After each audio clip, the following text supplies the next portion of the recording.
See Weather Lab. Here's Eric's forecast.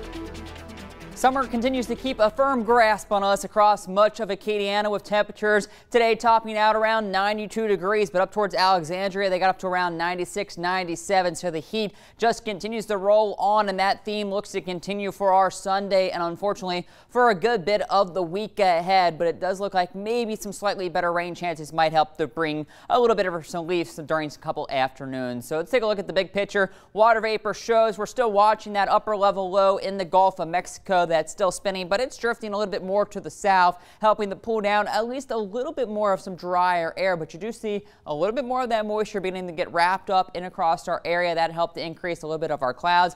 Otherwise, across the rest of the country, we still have that west to east flow, keeping most of the storm systems and those cool fronts well to our north. So that's why we're not seeing any of that cooler temperatures make their way down, as all that continues to be trapped up towards Canada and into the Dakotas. So it does look like at least another warm stretch of days and no real fall relief anytime soon. So let's take a look at the satellite and radar. There's some of that cloud cover beginning to work in during the afternoon, and as we push into the evening, that's what set it up. Those very beautiful sunsets we had across Acadiana tonight. Lots of great orange and reddish shades with that on the underside of those high, the mid-level clouds that we did have streaming in from the southeast, but a good bit of that cloud cover now beginning to fade away. But I wouldn't be surprised if we see a few more clouds across the Acadiana for our Sunday. So opening this up and taking a look at the tropical enhanced satellite shows we have a low pressure system at the surface too beginning to develop. A little bit more activity starting to fire up here this evening with some of the purple and darker reds, but you can see it's a good bit south away from the Gulf Coast,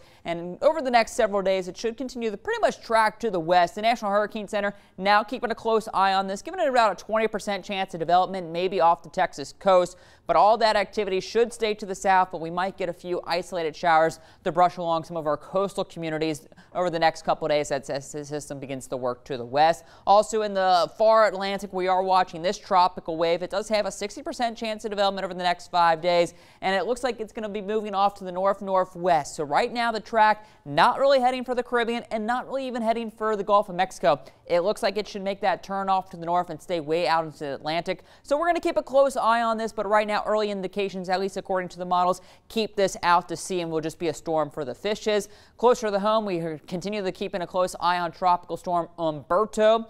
Now beginning to pull away from the Bahamas, so that is the good news. Not really overly defined, but you can see starting to get a new circulation developing to the north. So that's where we think the actual center of circulation is. You can see now a good bit north of the Bahamas. Good news is they've kind of missed out the showers on some of those hard-hit areas by Dorian, so they've been able to kind of brush by without too much from this system, though. Winds are now up to 60 miles per hour, moving off to the northwest at 6. Expect it to become a hurricane by tomorrow afternoon into the evening, but then it should make that right turn and head out to sea, continuing to strengthen, maybe becoming a Category 2 by Tuesday into Wednesday, as it does brush by Bermuda come Wednesday afternoon, with winds still over 100 miles per hour before then weakening as it pushes into the cooler waters, but should stay away from the east coast. So locally over the next 48 hours looks like this: dry conditions tomorrow morning.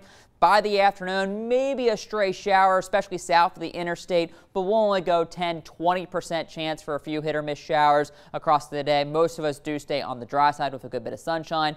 See a little bit more moisture by about Monday morning, so we will increase the rain chances, maybe up to a 20-30% chance for that isolated shower, but still mainly south of the interstate will have the best chance of at least seeing maybe a pop-up shower into Monday afternoon. But in the meantime, another quiet night. We'll get down to about 73 for that overnight low, and then kind of repeat the story tomorrow with lots of sunshine. Temperatures getting into those low 90s, 10-20% chance for that stray shower. More heat throughout pretty much the next several days, with temperatures in the low 90s, slight rain chances 10-20%. So not looking overly confident, but just kind of keep in mind it is still kind of that summertime feel, so we'll have to watch out for some of those pop-up showers. Maybe help give you a little bit of relief because the ground's getting a little dry. We could actually use a little bit of rain, but not looking at anything widespread over the next 10 days.